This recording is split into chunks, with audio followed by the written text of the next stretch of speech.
오늘 함께 나눌 말씀을 찾아봅니다. 우리 신약성경 누가복음 12장입니다. 12장 13절로 21절 말씀.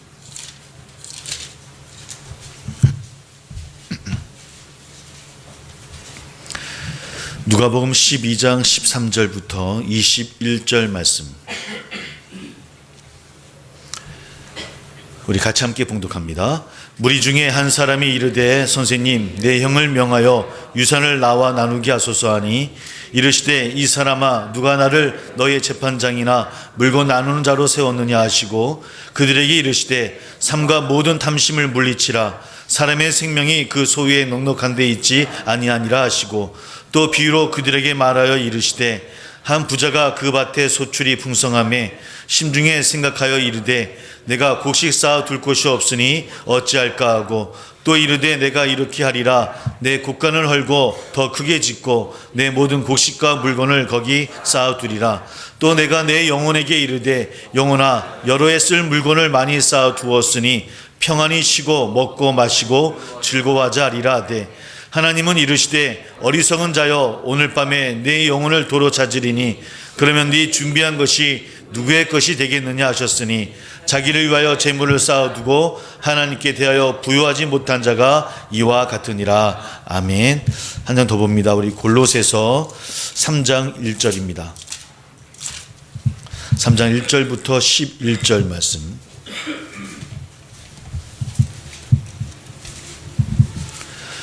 (327쪽이) 되겠습니다. 골로새서 3장 1절로 11절 말씀입니다.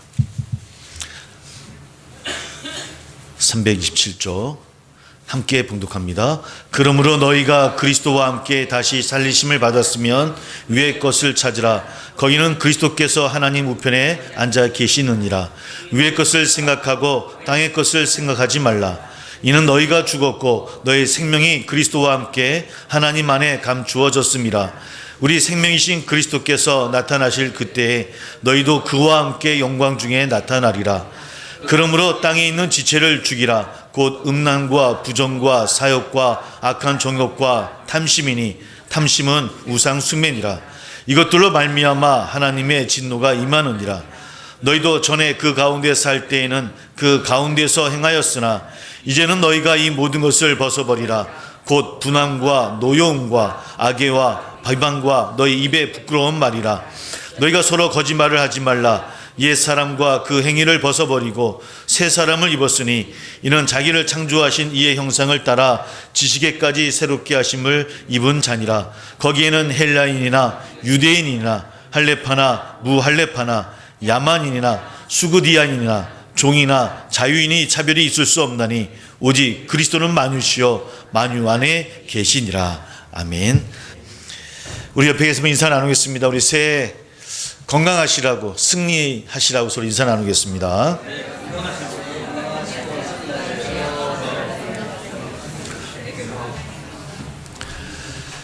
예, 새해에는 지나온 시간들보다 더 많은 것을 우리가 경험하고 또 경험하는 모든 삶의 순간순간이 하나님 기뻐하시는 모든 일들이 다 되기를 주의 이름으로 축복합니다. 가정마다 행하는 모든 일들마다 늘 하나님의 발걸음과 동행하는 우리 성도들이 다 되시기를 주의 이름으로 소망합니다. 2020년 새해 첫 주일 예배입니다. 올 한 해가 벌써 이제 5일이 지났는데요. 올 한 해 첫 가졌던 마음들이 우리 끝날까지 잘 유지되어져서 마지막 우리 송구 연신 예배 드릴 때는 올 한 해는 좀 특별했어. 올 한 해는 정말 놀라운 한 해였어. 라고 하는 간증이 다 일어나기를 우리 함께 기도해 주시고 중보해 주시고 또 축복합니다. 오늘 누가복음과 골로새서의 말씀을 가지고 함께 나눠보려고 합니다. 새해 첫날 말씀을 전하는데 어떤 말씀으로 할까? 행하는 일들마다 복의 이야기를 많이 하고 싶고 행하는 일들마다 기적의 이야기를 많이 하고 싶은데 또 오늘도 선택한 말씀은 또 하나님을 향하는 우리의 마음에 관한 이야기로 함께 시작을 해보려고 합니다. 우리 모두는 사실은 버려지고 원수되었던 우리였습니다. 그러나 예수 그리스도를 통해서 구원받은 존재로 세움을 받습니다. 이 사실을 믿음으로 하나님이 내게 행하신 사건으로 받아 누리고 살아가는 사람들, 그것이 아마 하나님 자녀요 그리스도인일 것입니다. 예전에는 찬송을 불러도 또 예배를 드려도 말씀을 들어도 아무런 감동이 없던 우리들이었는데, 이제는 찬양 중에도 우리가 주님의 소망을 바라볼 수 있고요, 또 말씀 안에서도 위로의 말씀으로 받아들이고 기도하는 것 가운데 응답이 있는 주님이 우리네 삶 가운데 함께 하신다라고 하는 그런 고백을 드릴 수 있는, 또 그렇게 역사하시는 것, 아마 이것이 우리 성도들에게 부어지는 하나님의 은혜요 복이 아닐까 생각이 듭니다. 그런 은혜 가운데 한 예배를 함께 드리고 있고요, 한 공동체를 이루어 나가고 있습니다. 이것 또한 우리에게는 복이요 우리에게는 하나님의 은혜임을 고백합니다. 오늘 그런 마음으로 서로 우리 한번 다시 한번 인사 나누는데, 당신을 인해서 하나님의 은혜입니다, 당신은 나의 하나님의 은혜입니다 라고 하면 서로 한번 인사 나눕니다.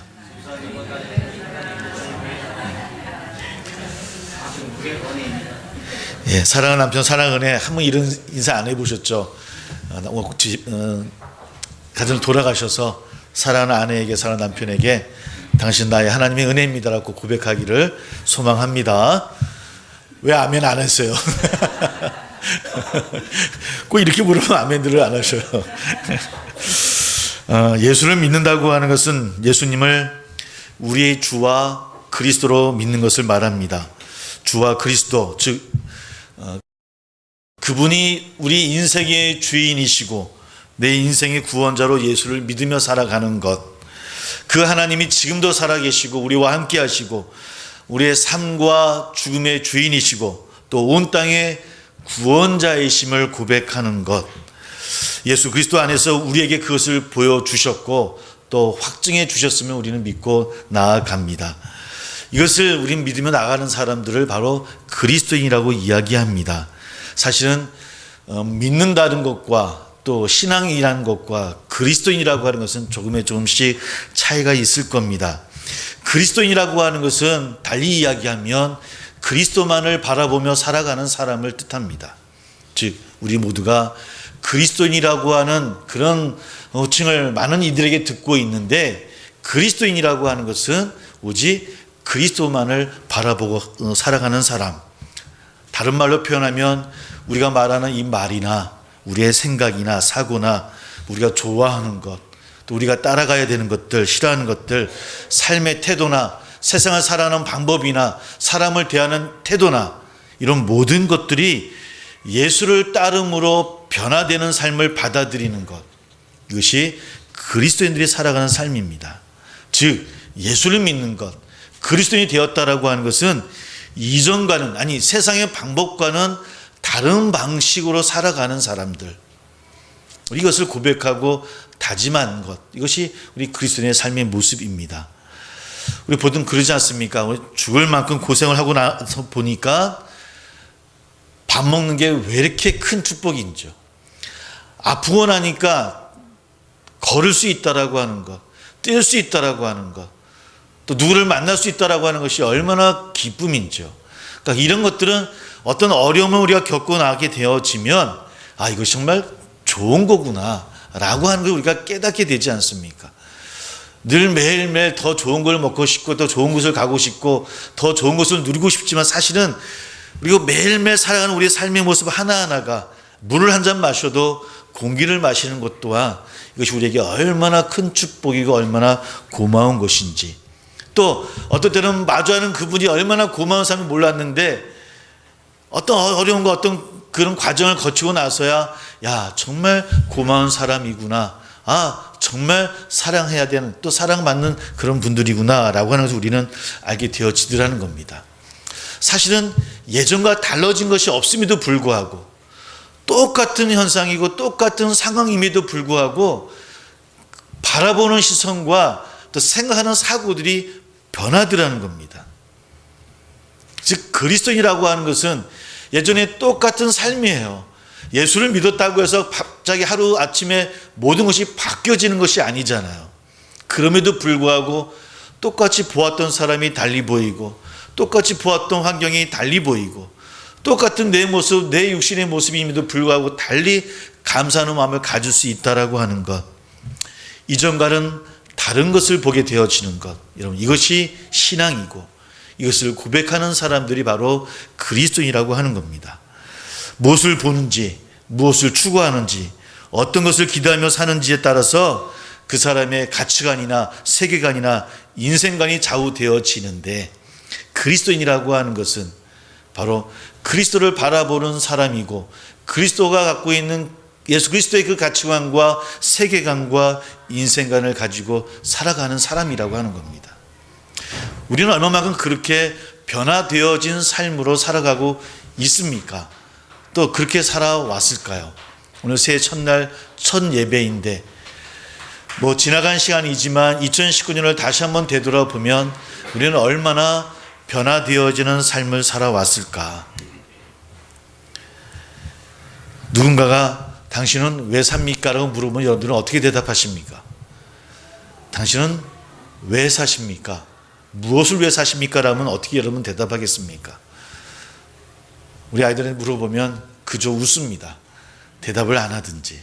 그런데 그리스도인이라고 한다면 예수 그리스도와 함께 살기로, 예수 그리스도와 더불어서 사는 것이다 라고 대답할 수 있는 사람이 그리스도인이 아닐까. 우리 그런 마음으로 오늘 말씀을, 또 그런 마음을 가지고 오늘 말씀을 함께 살펴보려고 합니다. 호세아 11장 3절에 보면 이런 말씀이 있습니다. 우리는 돌아올 수 없는 강을 건넌 사람들이기 때문에 우리가 그렇다라고 이야기를 하면서요, 하나님의 은혜로 출애굽하였던 이스라엘 백성은 홍해를 건넌 이후에 약속의 땅 가나안을 향한 걸음을 되돌아갈 수 없는 존재다라고 이야기를 합니다.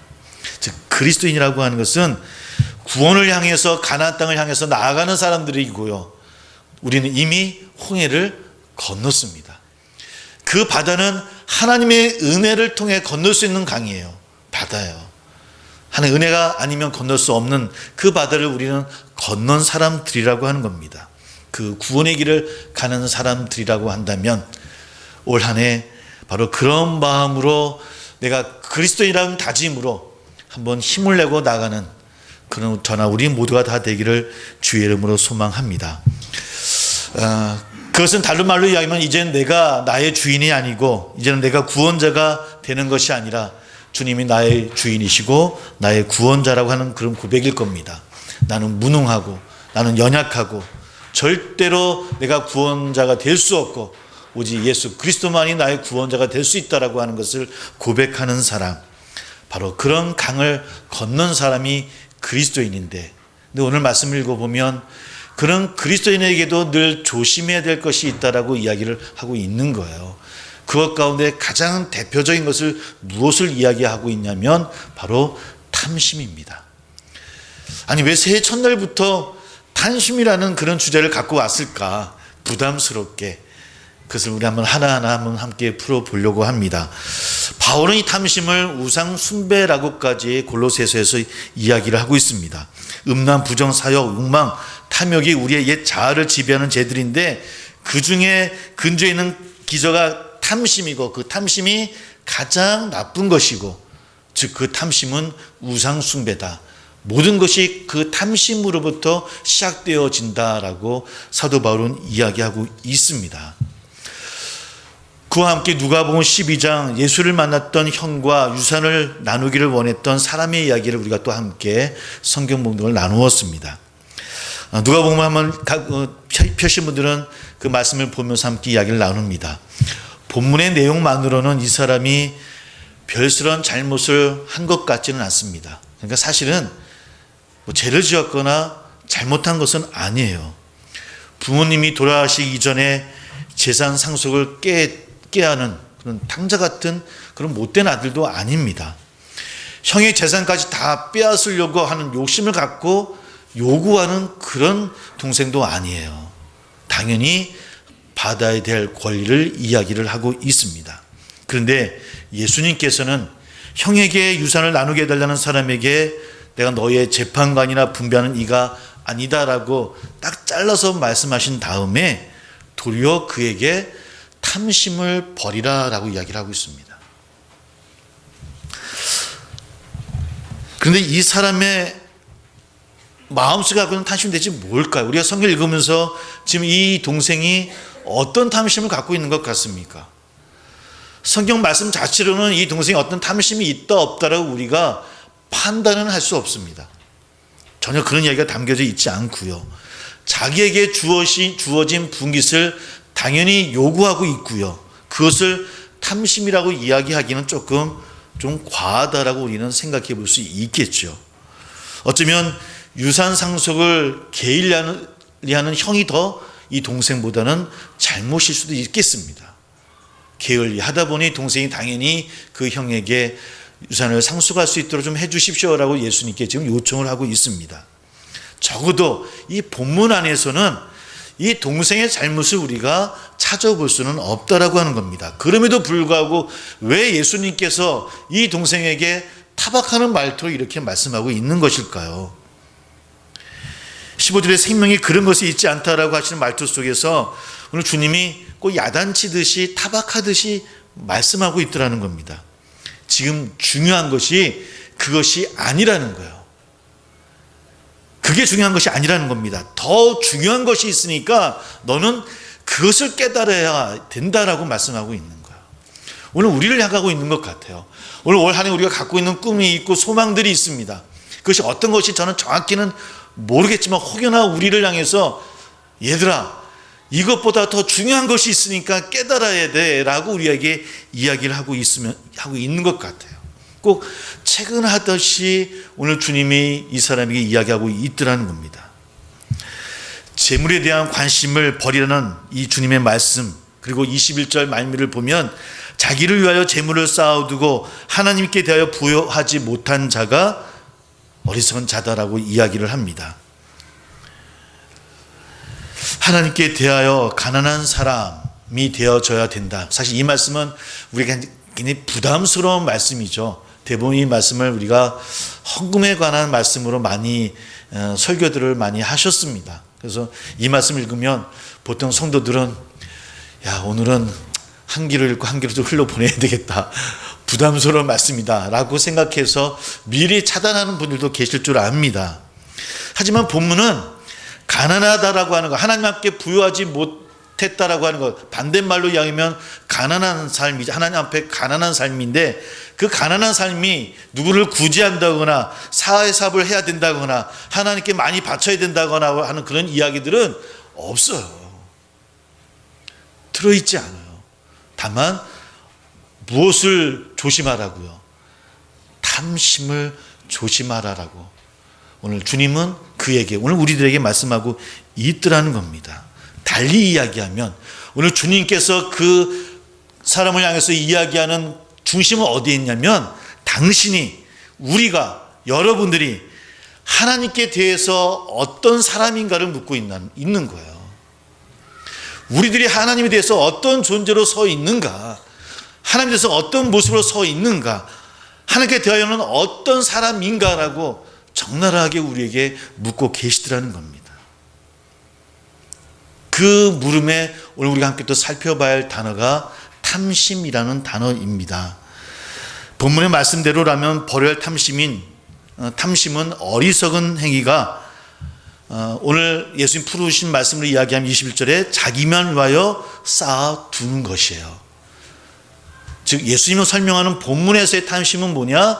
자기만을 위해서 쌓아두는 것. 낮은 곳에, 이 땅에 자신만 생각하는 사람이라고 표현해도 틀리지 않겠습니다. 성경은 이것을 이기주의적인 것으로 받아들이고 있고, 사실은 구약이나 신약이나 이기적인 마음들을 가장 제 근원으로 말씀은 우리에게 이야기하고 있습니다. 근데 왜 이런 말씀을 하시면서 또 이 말씀을 하시는 이유는 우리 또한 늘 우리 자신에게만 관심을 갖고 우리 중심으로만 있다라고 하는 것을 전제하는 거거든요. 왜 우리들은 우리 자신에게만 묶여 있을까요? 왜 우리 자신에게만 늘 묶여서 더 넓게, 더 넓은 세상, 더 하나님을 향해서 바라보지 못하는 걸까요? 사실은 자신에게 집중하는 그런 분들을 보면 사실 그 자신을 어디서 판단하게 되어지냐면 타인 속에서 나를 바라보게 되어집니다.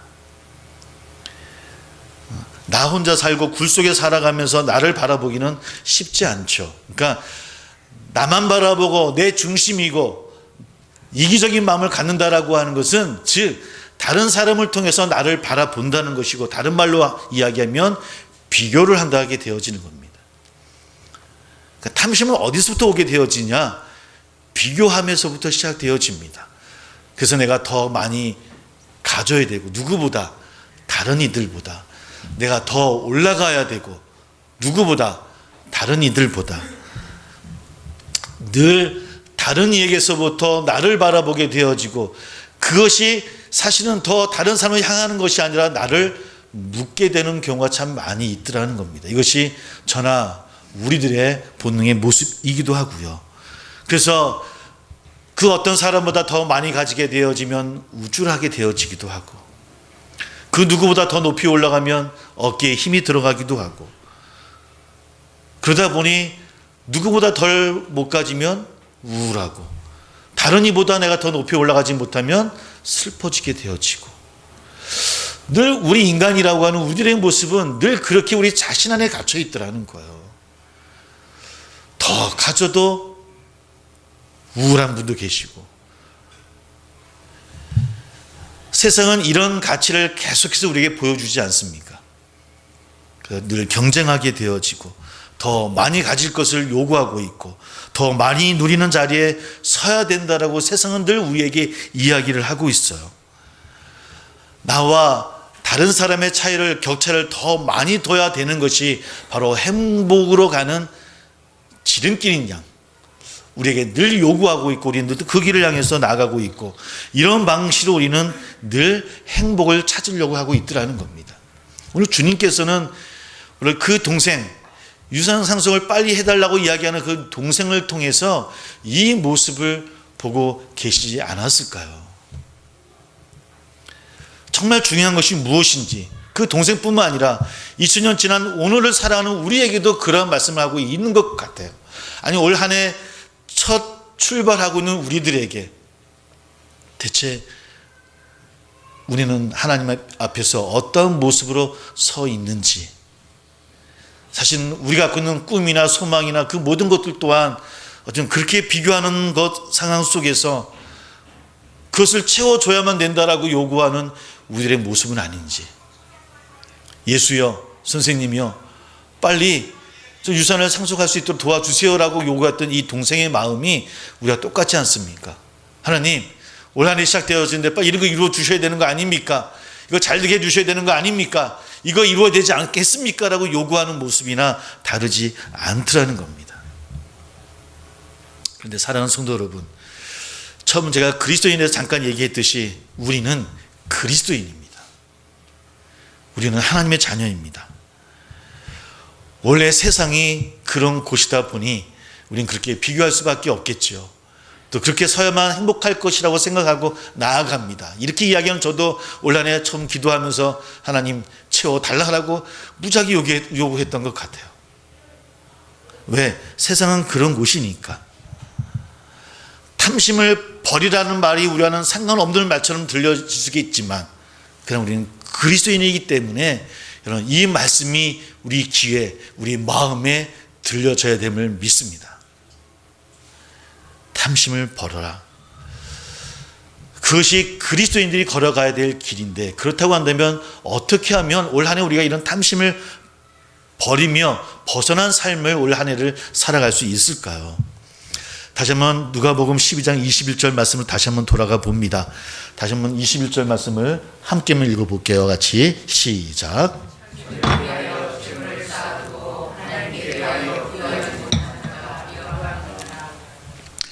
이 말씀은 우리가 눈여겨볼 말씀은 하나님께 대하여 부요함입니다. 오늘 설교 제목이 부요함입니다. 올 한 해 부요해지시기를 주의 이름으로 소망합니다. 오늘 말씀이 그런지 아멘을 안 하시네. 어떤 것이 부요해야 될까요? 부요하다라고 칭함을 받은 사람이 성경에는 딱 한 명 있습니다. 딱 한 명 있습니다. 로마서 10장 12절을 보면 유대인이나 헬라인이나 차별이 없습니다. 한 분이신 주께서 모든 사람이 주가 되사 그를 부르는 모든 사람에게 부여하시도다. 또 고린도후서 8장 9절을 보면 우리 주 예수 그리스도의 은혜를 너희가 알거니와 부여하신 이로써 너희를 위하여 가난하게 되심은 그의 가난함으로 말미암아 너희를 부여하게 하려 하심이라. 또 고린도후서 6장 10절을 보면 근심하는 자 같으나 항상 기뻐하고 가난한 자 같으나 많은 사람을 부여하게 하고 아무것도 없는 자 같으나 모든 것을 가진 자로다. 그러니까 성경에 딱 한 명 부여하다라고 부름을 받은 분이 계신데 그분이 바로 예수 그리스도입니다. 그런데 솔직히 얘기해서 2000년 전 예수님보다 가난하지 않은 사람이 여기에 있을까요? 예수님보다 가난한 분이 여기 계십니까?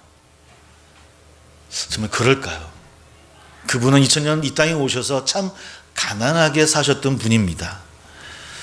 그럼에도 불구하고 왜 성경은 예수님을 부요하다라고 이야기할까요? 욥을 부요하다라고 이야기하면 이해될 것 같아요. 모세를 부요하다고 이야기하면 이해될 것 같아요. 풍족한 아브라함을 부요한 자였다라고 이해하면 이해될 것 같은데 성경은 예수 그리스도를 부요했던 분이다라고 이야기를 하고 있어요. 그는 누구보다도 가난했고요. 누구보다도 힘들고 고난의 삶을 살았던 분이에요. 그러함에도 늘 어렵고 가난한 자들을 먹이려고 하셨고요. 귀신 들린 자들을 고치시고 병든 자를 고치시고 아파하는 자들과 함께 하시고 외로운 자들과 늘 동행하셨던 분이 바로 예수 그리스도예요. 그분이 어떻게 그렇게 행하실 수 있었을까요? 어떻게 행하실 수 있었을까요? 우리가 말씀을 전체 읽지는 않지만 우리는 알 수 있습니다. 왜? 그분은 늘 하나님과 소통하셨던 분이니까요. 늘 하나님을 바라보았던 분이었으니까.